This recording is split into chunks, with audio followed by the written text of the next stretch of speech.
I never thought a single sentence could echo in my head for weeks. "You're too sensitive." I said it like I meant nothing, like it was just an offhand critique.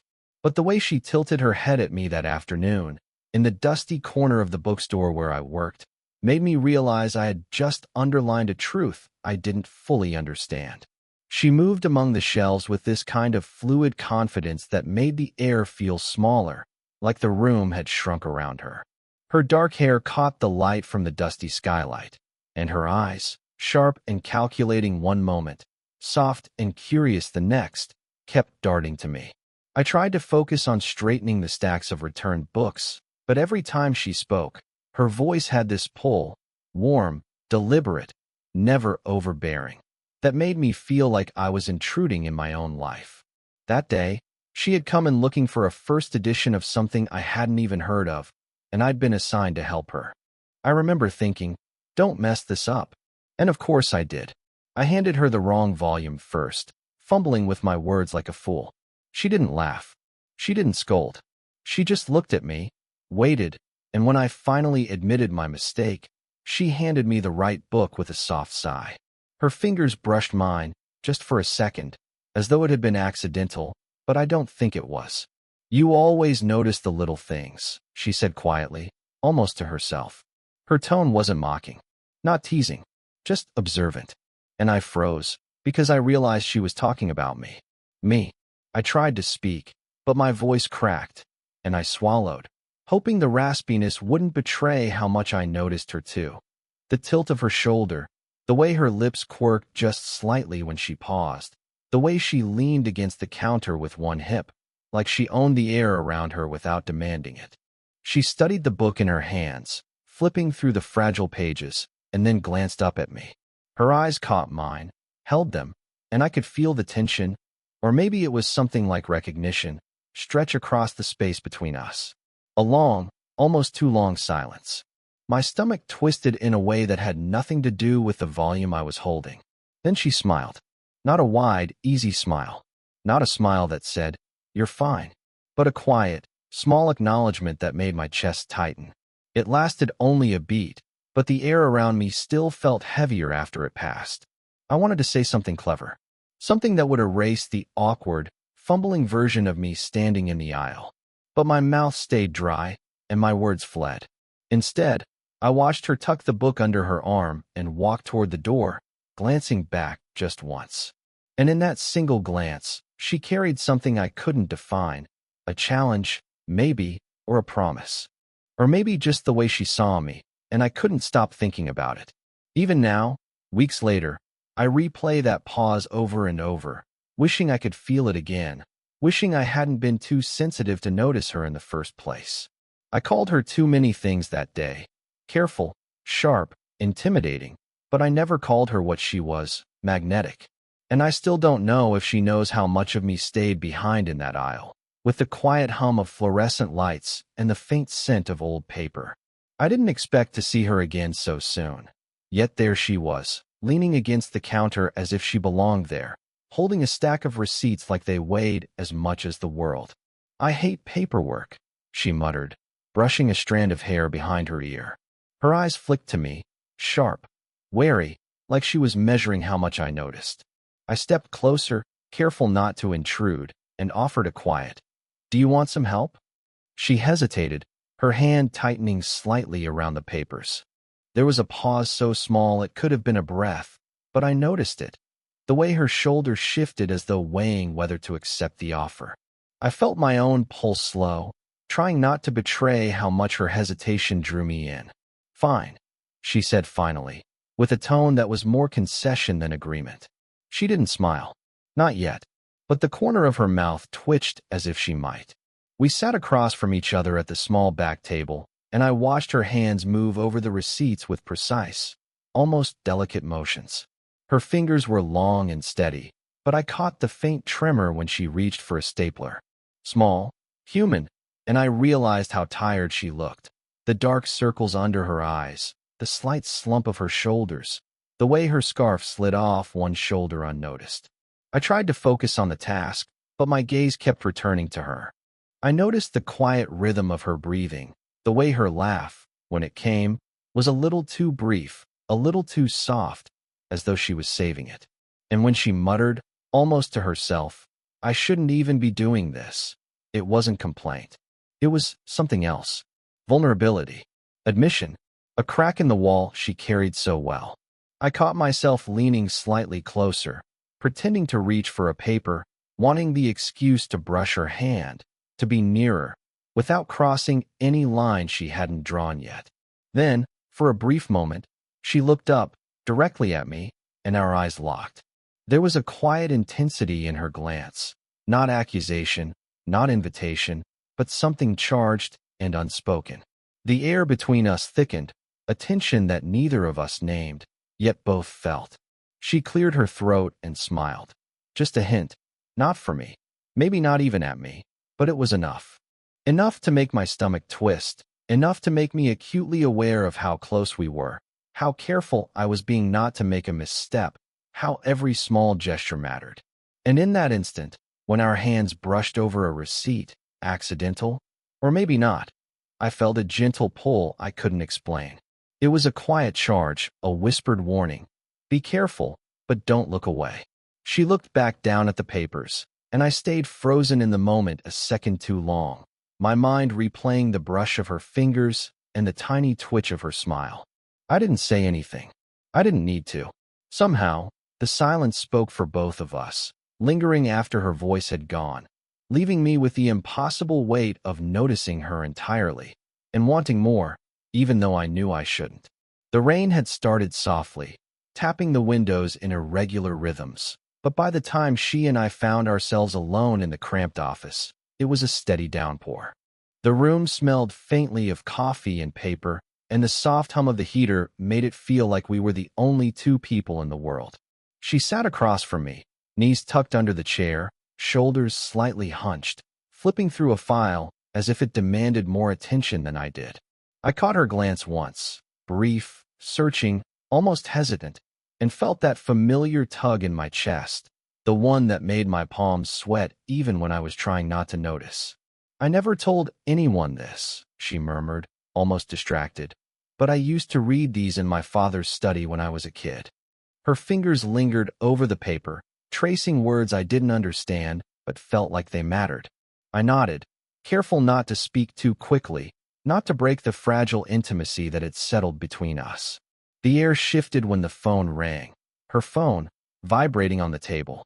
She froze, hand hovering above it, then glanced at me with a faint frown. I didn't move, didn't offer to reach for it. Boundaries were sharp tonight, and neither of us needed the reminder that some things were off limits. She answered softly, voice polite but distant. I heard a few murmured words, no names, no explanations, and then the call ended. She set the phone down slowly, like she was deflating, and for a moment, she looked smaller, more human than I had ever seen her. I wanted to reach out. I wanted to offer some kind of comfort, to let her know I was here.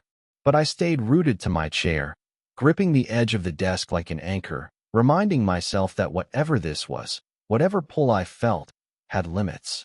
She leaned forward then, elbows on her knees, and laughed quietly at something I didn't catch.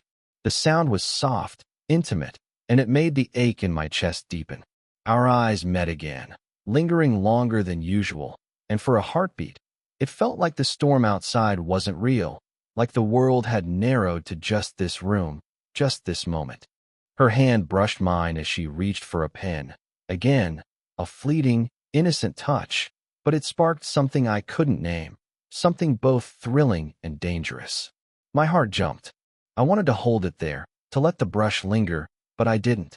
I withdrew slightly, letting her hand retreat naturally, all the while aware of the heat of her fingers on mine. The door creaked open suddenly, her assistant, coming back for something they'd forgotten, and the spell broke. She straightened immediately, back to the careful, controlled woman she always was when anyone else was near. The tension evaporated in an instant, replaced by polite efficiency. I stared at her as she smiled at her assistant, that same controlled grace I had admired since the beginning. And yet, my mind replayed the storm, the laugh, the brush of her hand, the way her eyes had held mine a second too long. I stayed silent, watching her return to the file, the near confession, the near touch, the near anything hovering between us, like an unread letter left open on a desk. And I couldn't stop thinking about what might have happened if the door had stayed closed, if the rain had drowned out the rest of the world. The office was quiet, too quiet, and I could hear the faint hum of the fluorescent lights above. She was leaning against the window, arms crossed, staring out at the city slicked with rain. I sat at the table, hands wrapped around my mug, pretending the warmth of the coffee could anchor me. But it couldn't. Not tonight. "You've been different," she said finally, not turning to look at me. Her voice was low, careful, but carried a weight that made my chest tighten. I swallowed, unsure if I should laugh it off or lean in. "Different how?" I asked, keeping my tone neutral. She shrugged, slow, deliberate. "I don't know. You notice things too much. Or maybe not enough. And yet, here we are." Her words hung between us, heavy, like the storm outside. I watched her profile, the way the light caught the line of her jaw, the subtle tension in her shoulders. I wanted to speak, to say something that would fill the space, but I realized there was nothing to say that could fix this, nothing that could explain what neither of us wanted to name. "I feel like I should ask," I said finally, my voice quieter than I intended. What are we doing?" She turned then, slowly, eyes meeting mine with a sharpness that made me flinch. Not anger, not accusation, just clarity. "I don't know," she admitted, almost whispering, her lips pressing into a line. "I think maybe we're trying not to exist in the same reality at the same time." Her confession, or maybe it was just honesty, hit me like a cold wind. I could see it in her hands, twisting the edge of her sleeve. I could hear it in the silence that followed, stretching between us, heavier than anything I had felt before. "I don't want to ruin anything," I said, almost to myself. My hands gripped the mug tighter, knuckles white. "But I can't pretend I don't notice you. I can't pretend you're not here." She inhaled, slowly, deliberately, and for a moment, I thought she might crumble. Instead, she straightened, crossing her arms again, her eyes locking with mine. "Maybe that's the problem," she said, voice shaking just enough to betray the calm she tried to keep. "Maybe we shouldn't notice each other at all." Her words stung, sharp and real, more painful than any distance or barrier could have been. I wanted to argue, to insist that she was wrong, but the truth was staring me in the face. The truth was that she was unreachable in ways I couldn't fix. And the closer I got, the more I wanted to reach. The silence stretched on, a living thing, full of everything we weren't saying, everything we were too afraid to say. My eyes followed the tilt of her head, the slight twitch in her fingers, the way her chest rose with each slow breath. Then she whispered, almost to herself, almost to me, and it made the room feel impossibly small. "I don't know if I can stay, or if I can ever let anyone stay." I wanted to speak, to argue, to tell her she could, but the words caught in my throat. I just stayed there, feeling the weight of her vulnerability, knowing that whatever we had between us, it wasn't going to be simple. And for the first time, I realized that noticing her wasn't a choice, it was a consequence. And it might break me before anything else did. The quiet of the shop was comforting in its familiarity, but tonight it felt heavier. I was stacking boxes near the back when I noticed her standing in the doorway, her expression unreadable, hands clutching a small envelope. "I found this the other day," she said softly, stepping closer, voice almost swallowed by the hum of the fluorescent lights. I wasn't sure I wanted to look at it, but she trailed off, hesitating. Her fingers trembled slightly as she held it out toward me. I took the envelope carefully, noting the way her eyes flicked away, down to the floor, as if exposing a part of herself she usually kept hidden. The handwriting was familiar, jagged, almost desperate. I knew, instinctively, that it wasn't addressed to her, but it had been written for her long ago. She let out a quiet sigh, shoulders slumping, and for the first time, the armor she carried around her seemed to crack. "It's from him," she admitted, her voice trembling. "From someone I lost. Someone I thought I'd never miss this much." I didn't speak immediately. I just studied her. Not the confident, sharp woman everyone else saw, but the one who paused in the middle of a word, whose fingers fidgeted with the edge of a sleeve, whose eyes glistened with memories she couldn't release. Was he important?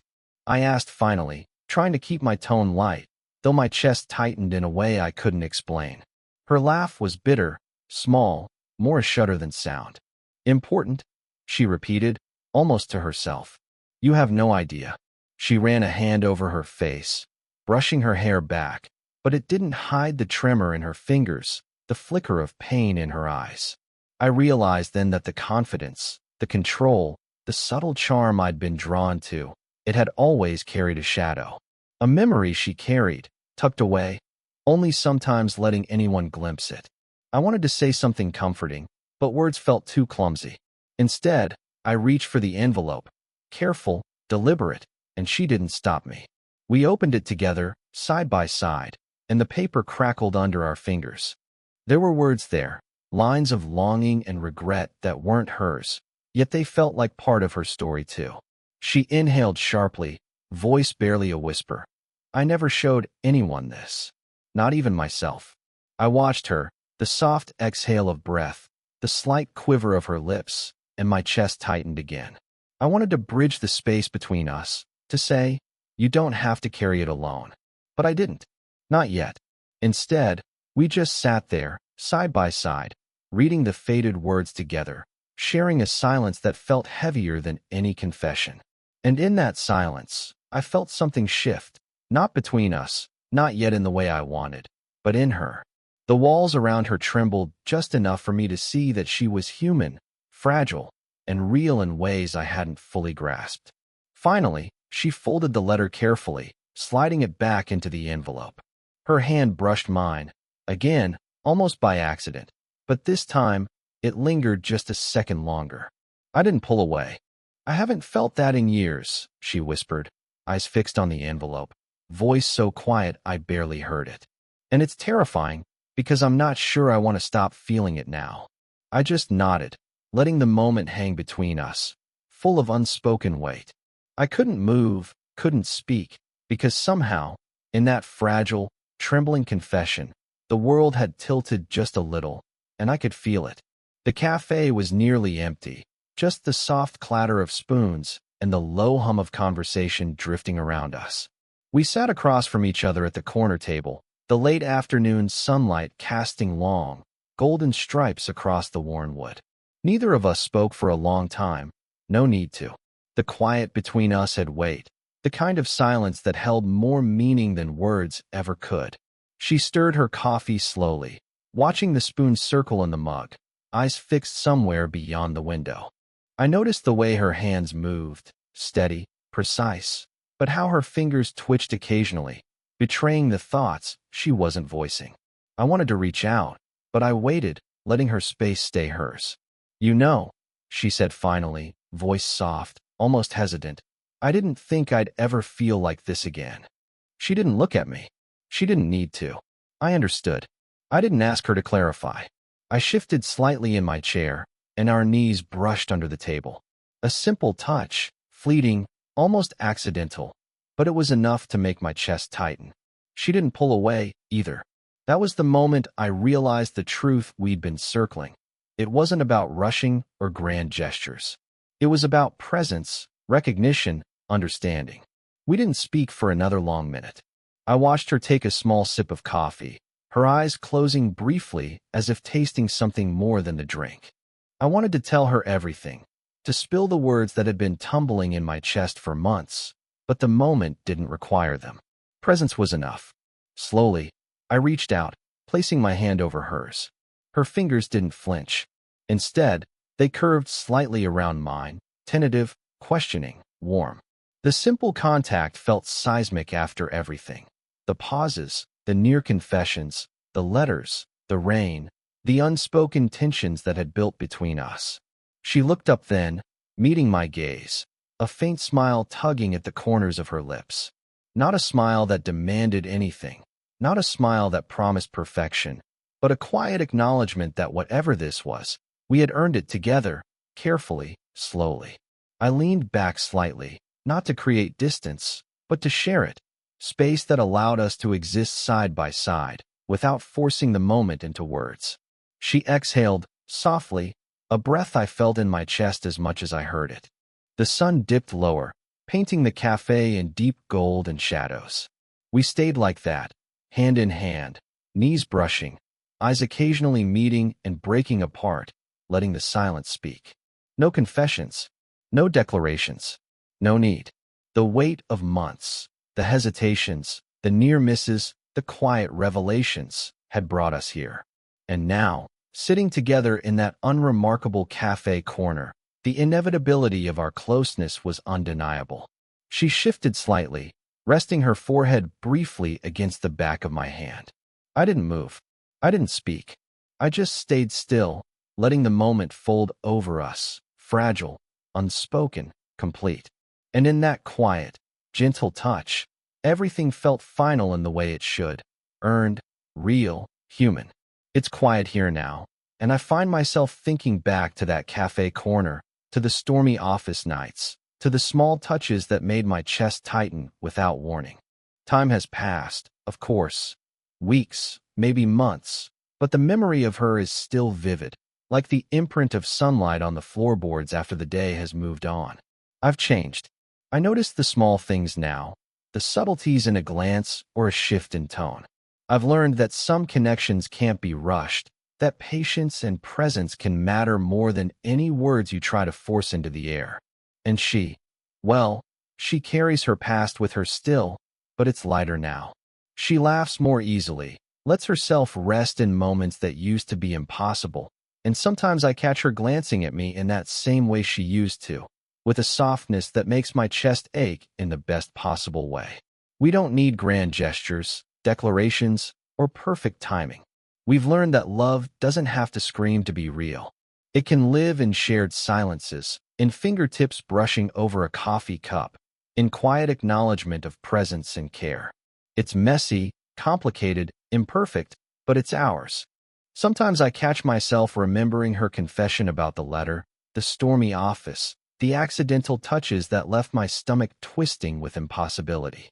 And sometimes I think about the times I almost said too much or too little, and I smile at the absurdity of it all.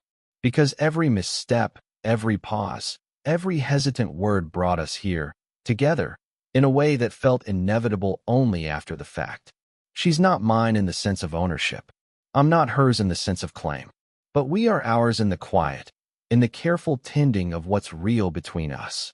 And that, somehow, feels larger than anything I could have imagined back in the bookstore when I first called her too sensitive.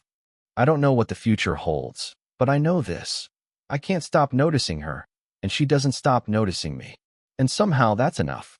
It's enough to let the world go on without panic. Enough to let us exist in our shared spaces with honesty, care, and the kind of intimacy that doesn't demand a name.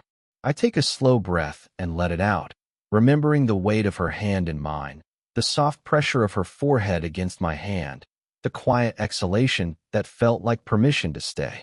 And I realize that some endings aren't really endings. They're the beginning of the calm after the storm, the afterglow that teaches you how to see and be seen. If this story made you feel something, let me know in the comments. Would you want more stories like this?